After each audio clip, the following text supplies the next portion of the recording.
রাজধানীতে জমকালো আয়োজনে অনুষ্ঠিত হলো Ashifa Diamoni e communication star award 2026।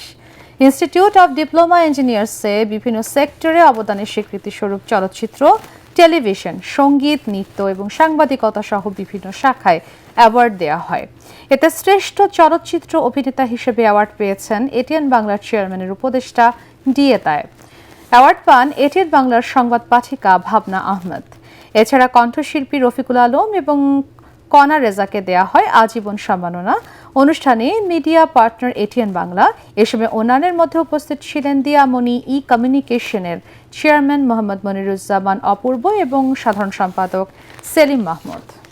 দিয়ামনির এখন যে পর্যায়টা চলছে, যে শুরু থেকে এখন পর্যন্ত পথ চলার যে জায়গাতে অবস্থান করছে দিয়ামনি, আই থিঙ্ক সকলের কাছেই দিয়ামনি কনসেপ্টটা খুব ক্লিয়ার এবং দিয়ামনি যেভাবে সকলকে সম্মাননা দিচ্ছেন এবং সম্মান জানাচ্ছেন, এটা খুবই প্রশংসনীয়।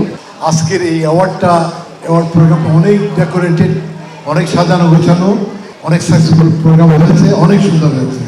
আমি চাই এই প্রোগ্রাম চালিয়ে যাবে, বেছে বেছে খুঁজে খুঁজে ভালো ভালো মানুষ যারা যোগ্য তাদেরকে অ্যাওয়ার্ড দিবে, তারা ইন্সপায়ার্ড হবে, আরও নতুন করে আরও নতুন উদ্যমে কাজ করতে শুরু করবে।